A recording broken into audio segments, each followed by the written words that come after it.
St. John the Philosopher here. I've basically said this in other videos, but it bears repeating. Modern Hollywood hates their customers.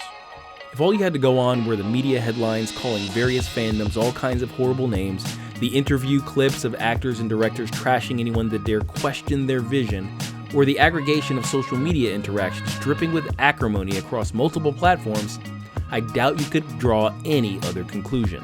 And over the last few years, that disdain has been increasingly shown to be present in the works themselves, exemplified by creators like the writers for the recent She-Hulk series on Disney+, gleefully declaring that much of what they did was essentially out of spite directed at the very audience for whom comic book-based movies and TV shows were made. You see this across a multitude of fandoms, but there's one in particular that's been taking it on the chin for even longer than this most recent manifestation. But before we talk about that, let's explore how we got to the current state of affairs. Back in the day, the relationship between Hollywood creators, entertainment media, and the fans was very different. In the old days, fans were always just fans. There was very little reason for there to be a bad interaction. If they showed up to the theater, queued up for an autograph, or ponied up cash for memorabilia, they were on your side as a Hollywood creator, and you could rest in that inherent validation. As far as critics were concerned, there were only really a handful that mattered, and you could easily brush off whatever negativity they brought to bear about your work. And the rest of the entertainment media, while it could be adversarial to Hollywood, was largely just trite gossipy jabber that could mostly be discounted. The advent of the internet in general, and social media specifically, has blurred all of those lines. Now, every fan is a potential critic that can direct their distaste for your work directly to you. Fans have also become media in their own right, able to amass large followings on places like YouTube, where many have become de facto media freelancers, doing both short-term and long-form criticism and analysis that easily rivals the pros.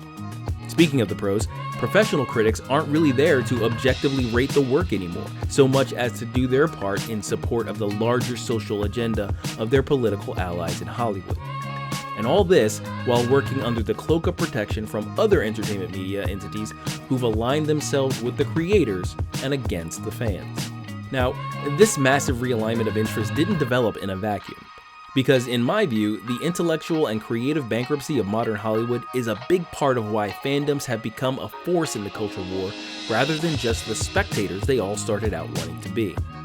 The 80s and even into the 90s arguably had the greatest entertainment landscape in American history. And it wasn't just that there were dozens of innovative new stories, but those stories spawned franchises, or long-running and wide-ranging collections of related works, all drawing from a single imaginative storytelling pool. So Ghostbusters wasn't just one beloved movie. It was 2 movies, a cartoon show, several toy lines, and video games. So when all of us Gen Xers who grew up in that period became adults with kids to raise, money to spend on them, and a nostalgic streak as wide as the Grand Canyon, Hollywood turned towards resurrecting the franchises of our youth in a naked cash grab born from the desperation of empty minds. The thing is, fans of a franchise like Ghostbusters are not the same as fans of something like 1960s Magnificent Seven. In the latter case, sure, you recognize the name and the story, but as iconic as the performance may have been, you're not exactly attached to Yul Brynner's Chris Adams as the main character. So when the remake came out in 2016, replacing him with Denzel Washington's Sam Chisholm, nobody cared. But if you grew up with Ghostbusters, you were steeped in the lore and more familiar with the characters than with members of your extended family. You know what a PKE meter does, and that Egon Spengler collects spores, molds, and fungus. You know what the Ecto-1 sounds like, and how to properly respond when someone asks if you're a god. You say yes!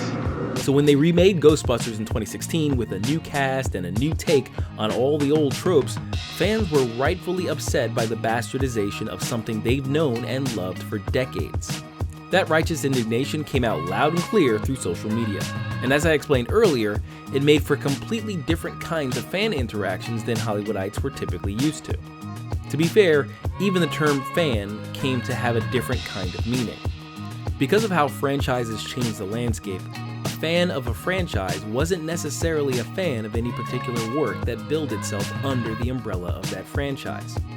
So when fans of Ghostbusters, the real Ghostbusters, came out against the new Ghostbusters, all hell broke loose.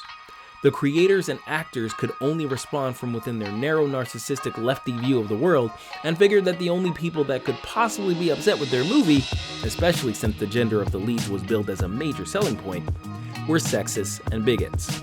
I'm not sure if that's what cemented this as the standard response to criticism, but the online controversy that surrounded Ghostbusters 2016 was definitely a seminal moment in internet history. Because ever since then, any fan displeasure with the handling of a beloved franchise has been met with the same series of accusations, eventually creating the Hollywood boogeyman of toxic fandom.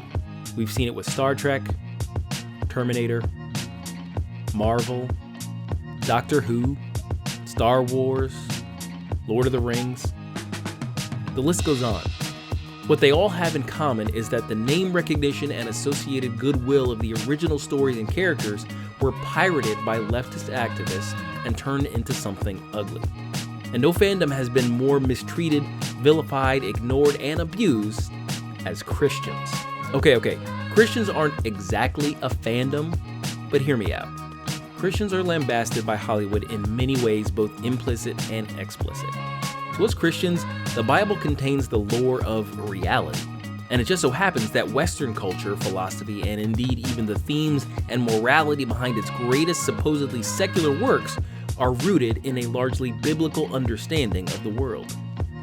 Moses, the story of emancipation, a favorite of antebellum abolitionists.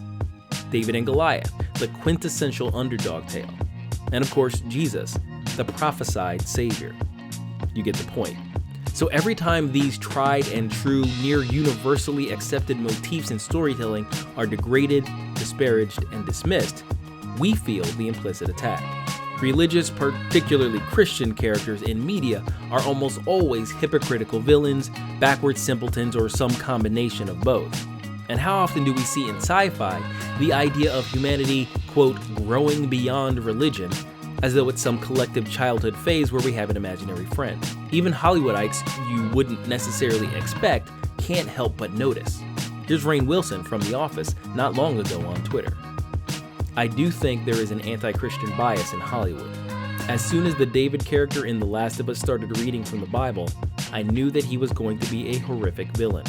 Could there be a Bible-reading preacher on a show who is actually loving and kind?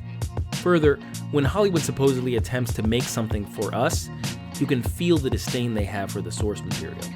The last time the entertainment industry as a whole at least gave a nod to the significance of biblical stories and the potentially receptive audience was the era between the Ten Commandments in 1956 and Jesus of Nazareth in 1977. We had to wait until 2004 to get something like The Passion of the Christ. And even after its runaway success, Hollywood's follow-up epics, Noah and Exodus, Gods and Kings, from what I hear, essentially presented a blasphemous caricature of the biblical stories upon which they were supposed to be based. In the meantime, all we could hang our hats on was sincere but often amateurish and cringeworthy fare that basically came across as high-budget church theater. Thankfully, independent studios are stepping up their game to develop relatively high-quality content like the film Jesus Revolution and the Chosen series. It isn't much, but it's something at least.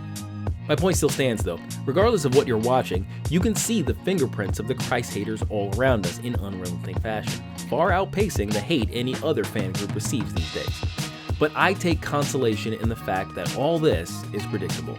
John 15:18-19 quotes Jesus saying, "If the world hates you, keep in mind that it hated me first. If you belong to the world, it would love you as its own. As it is, you do not belong to the world, but I have chosen you out of the world. That is why the world hates you." So as much as I'd like more favorable Christian entertainment, I'll just wear Hollywood's hate as a badge of honor and help support the good stuff where I can. Tell me what you think of this video. Do you have more examples of Hollywood's hatred of the Christian audience? Is there a Bible story you'd love to see brought to the big screen or made into an epic series? Discuss in the comments. In the meantime, be sure to like, subscribe, and share for more videos just like this. That's all for today. Goodbye, God bless, and we'll see you in another video.